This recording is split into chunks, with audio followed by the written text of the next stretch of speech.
Kejap, kejap. Okey. Baik, bismillahirrahmanirrahim. Assalamualaikum warahmatullahi taala wabarakatuh. Alhamdulillahirabbil alamin. Wassalatu wassalamu ala asyrafil anbiya'i wal mursalin sayyidina Muhammadin wa ala alihi wa sahbihi ajma'in. Subhanaka la ilma lana illa ma 'allamtana innaka antal alimul hakim. Wala haula wala quwwata illa billahil aliyyil azim. Allahumma salli wa sallim wa barik ala maulana Muhammadin nur المذهب للنسيان بنوره وعلى آله في كل لمحة ونفس عدد ما وسعه علمك آمين. نوينا التعلم والتعليم والتذكر والتذكير والنفع والانتفاع والإفادة والاستفادة والحث على التمسك بكتاب الله وسنة رسوله صلى الله عليه وآله وسلم والدعاء إلى الهدى والدلالة على الخير ابتغاء وجه الله وقربه وثوابه سبحانه وتعالى أما بعد. Baik, Alhamdulillah. Pertama sekali saya ingin mengajak yang berada dalam meeting pada hari ini untuk sama-sama kita mengangkat setinggi-tinggi kesyukuran kepada Allah Subhanahu Wa Taala kerana kita dapat berkumpul untuk membincangkan satu isu, memperdebatkan satu isu yang hangat. Jadi kumpulan kami pada hari ini akan membentangkan sedikit debat lah, cakap debat untuk kita kenal pasti apa yang ada dalam intipati kes yang kita akan bawa pada hari ini, iaitu isu berkenaan dengan enactment undang-undang syariah yang dicabar oleh seorang peguam yang bernama Nick Helin lah. Okey, baik. Jadi secara umumnya apa yang perlu difahami dalam kes tersebut diberitahu bahawa Nick Helin ini dan juga ada seorang lagi pempetition, ada dua orang pempetition mengemukakan satu kenyataan yang mencabar bidang kuasa Mahkamah Syariah, di mana ada 20 enactment yang dicabar. Tetapi seperti yang kita tahu pada hari ini, yang telah dikeluarkan keputusan baru-baru ini, 16 daripada 20 enactment tersebut telah pun terbatal di atas keputusan beberapa hakim. Walaupun terdapat seorang hakim daripada Sarawak yang tidak bersetuju, tetapi suara majoriti para hakim tersebut diterima dan 16 daripada 20 enactment Mahkamah Syariah tersebut telah pun dibatalkan di atas beberapa sebab tertentulah. Jadi insya-Allah, jadi hari ini kita akan bincangkan, kita akan perdebatkan apakah isu yang membuatkan masyarakat pada hari ini keliru. Hari ini kita tengok masyarakat keliru memperdebatkan berlaku pertikaian, perbalahan dan sebagainya dalam isu ini. Dan sebenarnya isu ini pun masih lagi berjalan walaupun telah diputuskan keputusan dia oleh beberapa mahkamah sehingga menyebabkan enactment daripada Negeri Kelantan tersebut terbatal. Tapi still masih lagi dalam perbincangan untuk kita memahami intipati daripada kes yang berlangsung ni. Okay, baik, insyaAllah. Jadi untuk tu saya menjemput Ustaz Arif untuk menerangkan sedikit sebanyak berkenaan dengan kes ini dari segi pro dia. Apa yang boleh diperdebatkan, apakah poin-poin ataupun fakta-fakta yang boleh diketengahkan untuk mempertahankan isu ini. Okay, baik. Jemput. Silakan. Terima kasih kepada Ustaz Isfahan. Bismillahirrahmanirrahim. Alhamdulillahirabbil alamin. Wassalatu wassalamu ala asyrafil anbiya wal mursalin sayyidina Muhammadin wa ala alihi wa sahbihi ajma'in. Amma ba'd. Assalamualaikum warahmatullahi taala wabarakatuh. Yang saya hormati rakan seperjuangan sekalian dan doktor insya-Allah. Jadi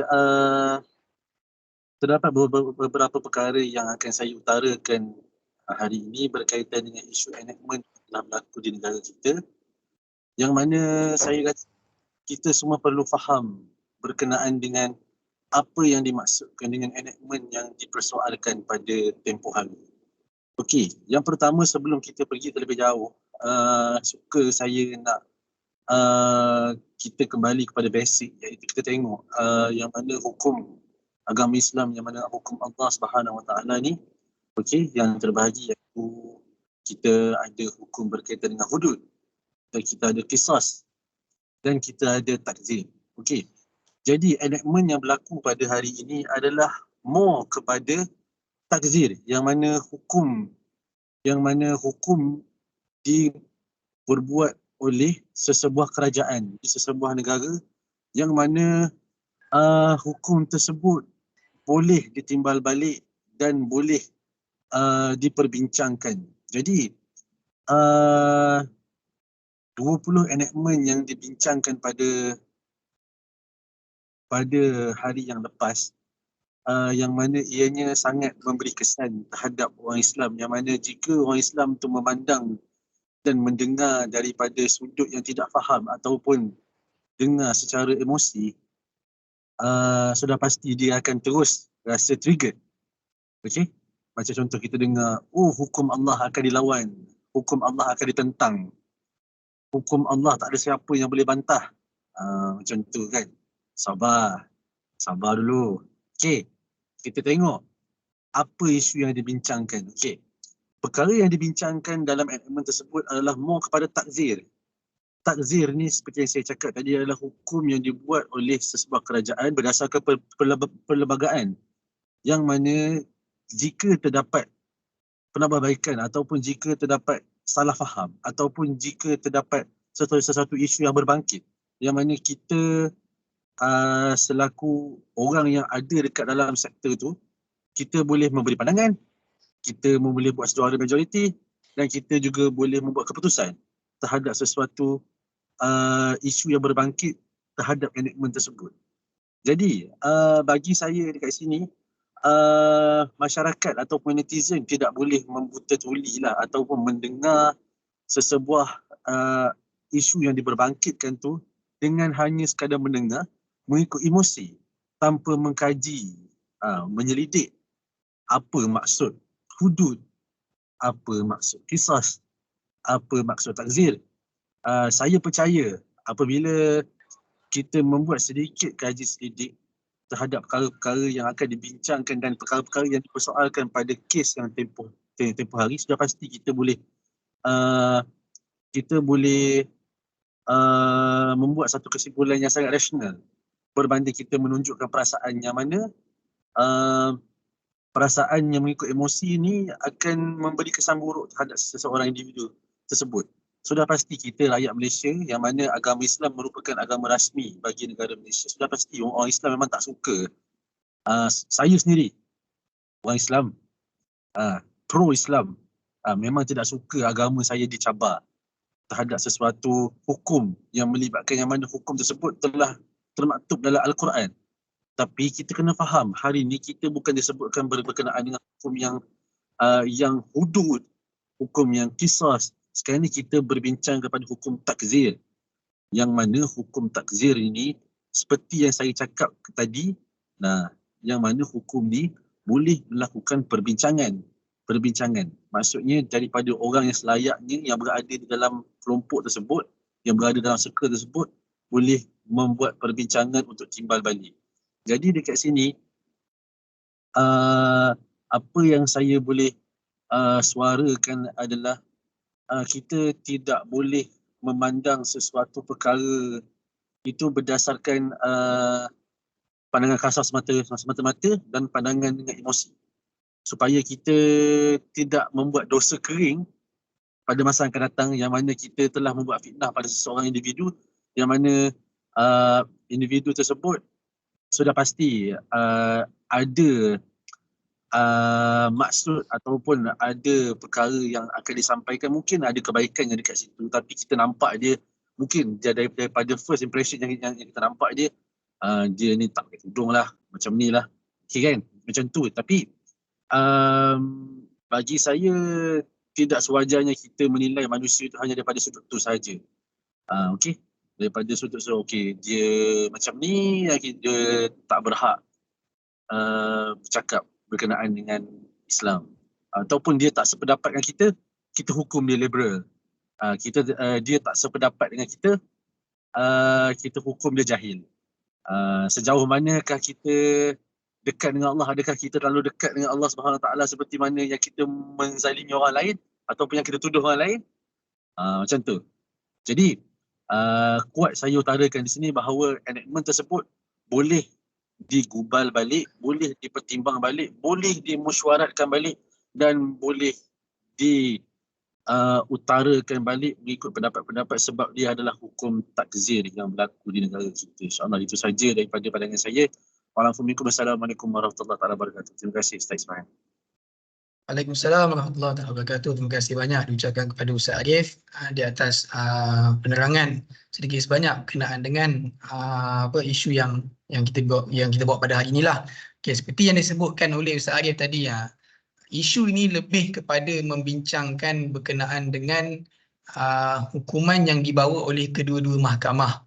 Bukan yang dicabar tersebut bukanlah dari segi kesalahan tersebut. Cuma yang diisukan, yang diutarakan, yang dibincangkan adalah dari segi hukuman. Okey, jadi yang seperti yang sedia maklum, kita dekat Malaysia masih belum lagi dapat melaksanakan hukum hudud dan juga qisas.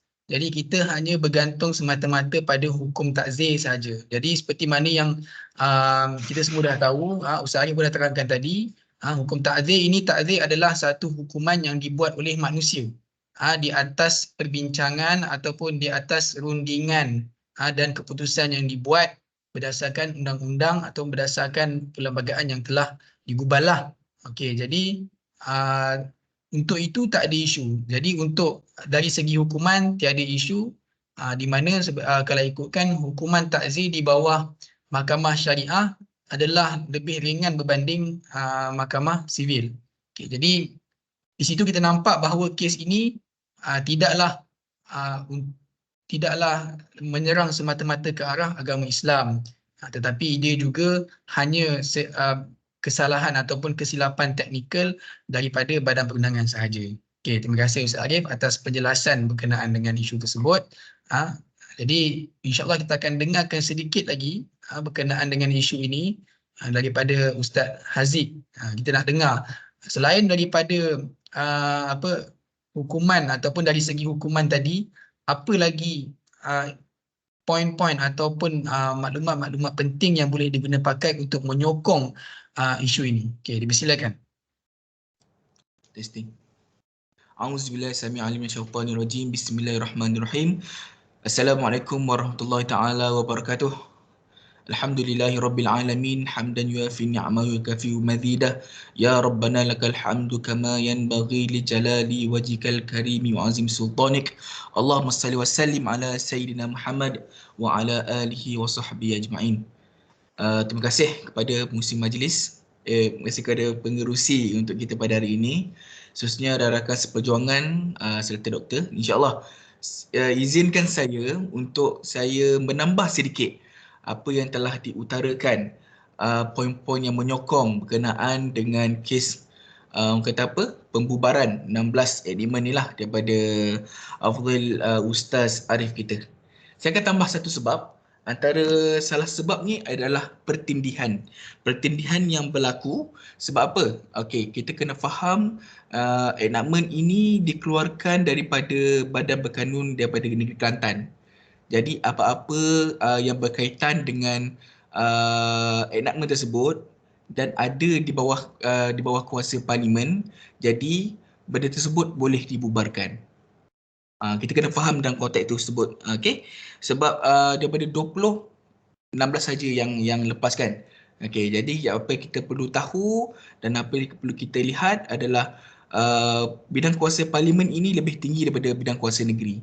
Jadi segala berkaitan dengan hal pembubaran, orang kata pertindihan. So dia nak sebenarnya enakmen itu dibubarkan, sebenarnya dia tak nak ada pertindihan yang berlaku. Jadi sedikit sebanyak orang kata apa, dia lebih kepada nak penyelarasan sebenarnya. Bukannya kita nak melanggar hukum Allah SWT. Hukum tetap hukum. Tapi orang kata nak penyelarasan berkenaan dengan apa, hukum-hukum takzir yang telah diutarakan dan telah orang kata apa, dicerahkan oleh Ustaz Arif tadi. Okay, baik, saya itu saja. Saya kembali kepada pengerusi. Terima kasih diucapkan kepada Ustaz Haziq di atas penerangan tersebut. Jadi berdasarkan perkara yang dibawa ataupun maklumat fakta yang dibawa oleh Ustaz Haziq tadi adalah di sini kita nampak peguam tersebut mencabar bidang kuasa Mahkamah Syariah disebabkan enakmen-enakmen yang dibuat di bawah Negeri Kelantan tersebut telah pun wujud di bawah Perlembagaan Persekutuan. Jadi apa sahaja yang berada di bawah Perlembagaan Persekutuan tidak boleh digubal balik di bawah negeri. Jadi sekiranya terdapat enakmen yang timbul dari mana-mana negeri yang bertindih ataupun yang sama dengan perlembagaan persekutuan, maka enactment yang dibuat tersebut adalah terbatal. Jadi nak disebutkan di sini daripada 20 enactment yang dicabar, hanya 16 yang terbatal kerana 16 tersebut bertindih dengan apa yang telah disusun dalam perlembagaan persekutuan. Okey, baik, terima kasih ucapkan kepada Ustaz Aziz. Jadi kita akan dengarkan sedikit apakah yang menjadi pertikaian di sini? Apakah yang menjadi perselisihan di sini yang menyebabkan masyarakat di luar sana mengatakan bahawa kes ini perlu diambil berat, perlu dipandang serius kerana ia melibatkan agama kita. Jadi untuk itu saya menjemput Ustaz Amir Hazim untuk menerangkanlah. Okay, baik, silakan. Baik, bismillahirrahmanirrahim. Assalamualaikum warahmatullahi taala wabarakatuh. Terima kasih kepada tuan pengerusi yang berusaha, Dr. Adib dan juga rakan persejuangan saya. Baik, insya-Allah kita sekarang ini kita membahaskan tentang penentangan, iaitu yang mana penentangan ini dibawa oleh Nick Eileen, iaitu dia adalah saman terhadap Negeri Kelantan dan juga bidang kuasa Dewan Undangan Negeri Kelantan. Di mana Nick Eileen iaitu pemohon itu sendiri memohon 20 jenis peruntukan yang mana peruntukan itu adalah tidak sah baginya. Alasannya adalah kerana Dewan Undangan Negeri Kelantan tidak mempunyai kuasa penggubalan. Jadi kita mesti tertanya, adakah kes ini memberi kesan kepada negeri Kelantan atau negeri-negeri lain? Adakah negeri Kelantan memang tidak langsung mempunyai bidang kuasa terhadap kes ini? Jadi apa yang kita dapati dalam keputusan hakim daripada Federal Court, iaitu Mahkamah Persekutuan, tidak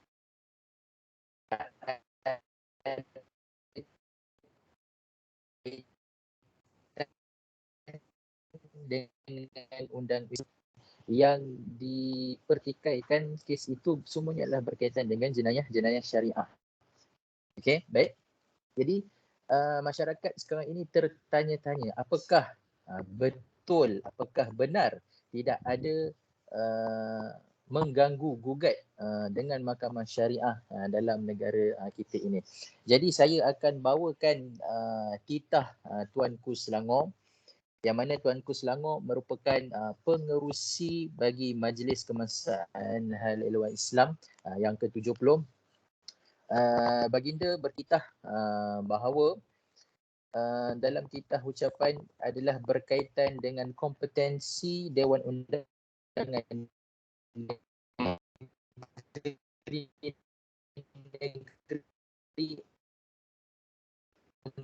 untuk mengatakan kebelakangan ini terdapat banyak kes yang sedang dibicarakan di bawah bidang kuasa Mahkamah Syariah telah dicabar.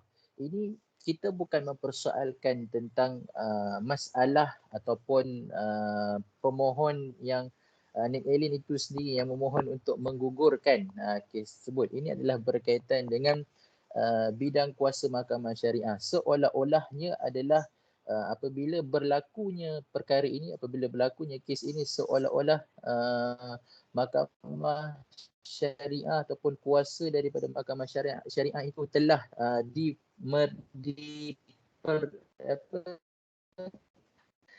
direndahkan bidang kuasa. Juga menyatakan bahawa dalam kes Iki Putra kerajaan di Selangor pula. Ini Syariah Selangor 65. Jadi kesalahan ini, peruntukan ini dipersoalkan atas sebab telah sedia terdapat kesalahan yang sama dalam kanun keseksaan. Jadi kita boleh lihat bahawa Mahkamah Syariah sedang mengalami kepincangan kerapuhan. Disebabkan apa? Disebabkan pertindihan yang berlaku. Jadi seperti yang saudara Arif bincangkan tadi, yang saudara Arif lontarkan pendapatnya adalah hukuman apa? Hukuman takzir.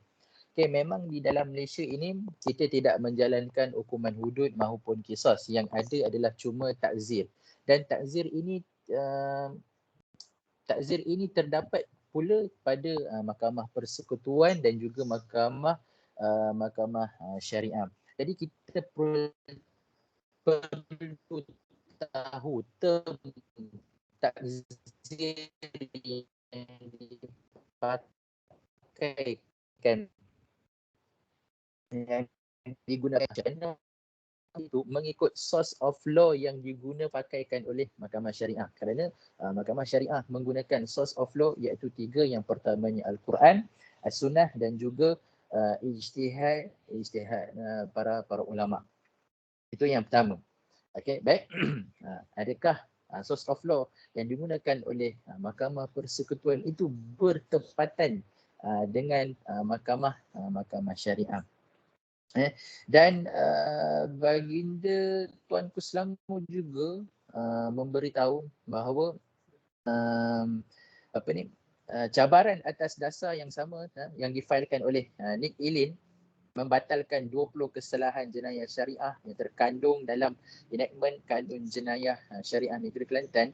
Walaupun kes ini masih lagi dalam peringkat pendengaran, dalam peringkat perbicaraan di Mahkamah Persekutuan, namun apa yang membimbangkan adalah andai kata keputusan mahkamah kelak memihak kepada pihak pemohon, bermakna kesannya menjejaskan peruntukan kesalahan jenayah syariah yang sama terdapat dalam enactment seluruh negeri yang berada di negara kita ini. Itu yang bahayanya. Dan baginda juga beritahu bahawa trend sebegini menggambarkan kedudukan enactment negeri yang melibatkan peruntukan bagi kesalahan jenayah syariah semakin tercabar sekaligus menjejaskan bidang kuasa Mahkamah Syariah. Baik, kita perlu fahami ini adalah titah sultan bahawa Tuanku Selangor telah menyatakan concern baginda terhadap bidang kuasa Mahkamah Syariah itu sendiri. Dan saya lanjutkan lagi. Beliau bertitah better difahamkan pihak berkuasa agama di peringkat negeri menghadapi kesukaran untuk mendapatkan keputusan yang memihak kepada tafsiran yang dikehendaki dalam peruntukan di dalam perlembagaan persekutuan yang sedia termaktub. Okey, apatah lagi pihak yang diberikan autoriti iaitu pihak Majlis Agama Islam, okey, pihak Jabatan Agama Islam mempunyai kesukaran. Okey, kesukaran dalam apa? Dalam untuk menjalankan tanggungjawab. Kerana apa? Kerana kepincangan daripada kes Nick Eileen itu sendiri. Jadi itu saja insya-Allah daripada saya yang saya boleh utarakan pendapat saya. Baik, terima kasih. Saya beri laluan kepada pengerusi insya-Allah. Baik, terima kasih diucapkan kepada Ustaz Amir Hazim di atas penjelasan berkenaan dengan kes tersebut. Jadi apa yang kita faham daripada kes ni, yang kita faham adalah pihak berkuasa agama, seperti yang disebutkan oleh Ustaz Amir Hazim tadi, pihak berkuasa agama pada peringkat negeri menghadapi kesukaran untuk dapatkan keputusan mahkamah yang memihak kepada apa? Kepada tafsiran yang dikehendaki dalam persekutuan, yang dah diperuntukkan dalam perlembagaan persekutuan yang dah sedia ada lah. Okey, baik. Kemudian Mahkamah Persekutuan pula adalah tertakluk dan terikat untuk buat tafsiran terhadap peruntukan perlembagaan persekutuan dan juga undang-undang yang berkaitan mengikut prinsip dan rukun tafsiran yang sudah mantap ataupun dalam istilah lainnya established principles of interpretation. Okey. Jadi oleh disebabkan tu penyelesaian hanya boleh dibuat melalui tindakan legislatif dengan membuat pindaan tertentu. Maksudnya untuk kita faham kes ni, kita pada peringkat parlimen perlunya kepada pindaan. Jadi ahli parlimen perlu buat pindaan kepada peruntukan undang-undang yang berkaitan bagi membolehkan kuasa yang lebih luas diberikan kepada Dewan Undangan Negeri dalam menggubal peruntukan berkaitan dengan kesalahan jenayah syariah bagi orang Islam. Jadi kita kena faham kat sini yang menjadi isu dalam mahkamah syariah bukannya keseluruhan bidang kuasa mahkamah syariah tersebut, tapi hanya dari segi bawah kesalahan jenayah sahaja, sebab dalam Perlembagaan Persekutuan tidak dinyatakan secara terperinci apakah bidang kuasa di bawah mahkamah syariah untuk kesalahan jenayah. Mahkamah dalam Perlembagaan Persekutuan hanya dinyatakan berkenaan dengan bidang kuasa mal di bawah bidang kuasa mahkamah syariah. Jadi di sini ahli parlimen perlu buat pindaan dan juga perlu buat perlu kepada pindaan yang tertentu untuk kita peruntukkan undang-undang yang berkaitan yang membolehkan kuasa yang lebih luas untuk Dewan Undangan Negeri lah. Okey, baik. Okey, jadi kesimpulan yang boleh saya berikan pada hari ini untuk isu ini dari segi pro dan kontranya ialah dengan mengambil tindakan, kita nak ambil tindakan untuk situasi yang kita hadap ni mengikut pandangan daripada Sultan Selangor. Sultan Selangor berpendapat bahawa adalah perlu kepada satu jawatan kuasa khas untuk ditubuhkan bagi membuat kajian yang lebih mendalam dan kritikal tentang persoalan undang-undang yang berbangkit berikutan dari keputusan yang dibuat oleh Mahkamah Persekutuan lah, berkaitan kompetensi Dewan Undangan Negeri dalam kerangka yang ditetapkan oleh Perlembagaan Persekutuan. Jadi Sultan Selangor sendiri menasihatkan bahawa perlu adanya jawatan kuasa khas untuk mendalami lagi bidang kuasa bidang kuasa perundangan, badan-badan perundangan, ima daripada badan perundangan sivil ataupun badan perundangan syariah. Okay, baik. Jadi jawatan kuasa khas ni perlu mengemukakan cadangan pindaan terhadap undang-undang yang berkaitan, termasuklah peruntukan-peruntukan Perlembagaan Persekutuan, supaya ada satu penyelesaian yang menyeluruh terhadap isu-isu tersebut dapat dibuat. Okey. Jadi jawatan kuasa khas ni hendaklah mesti dianggotai oleh pakar undang-undang perlembagaan, undang-undang sivil dan syariah. Bukan kita semata-mata kita hanya libatkan mereka yang pakar dalam badan perundangan syariah saja. Dalam sivil juga perlu ada untuk kita tengok, teliti balik adakah bersesuaian ataupun tidak. Okey, serta ahli-ahli akademik dan tidak ketinggalan pengamal undang-undang yang mempunyai kelaikan. Lawyer lah, peguam lah lebih yang dimaksudkan, yang ada kemahiran dan pengalaman yang luas dalam kedua-dua bidang undang-undang sivil dan juga syariah. Jadi itulah yang dapat kita simpulkan pada hari ini, dan semoga isu ini dapat diselesaikan dengan segera supaya tidak berlaku lagi pertelingkahan ataupun tidak berlaku lagi percanggahan perbalahan di antara masyarakat. Kita nak menjaga keharmonian masyarakat, jadi kita kena cari titik persefahaman.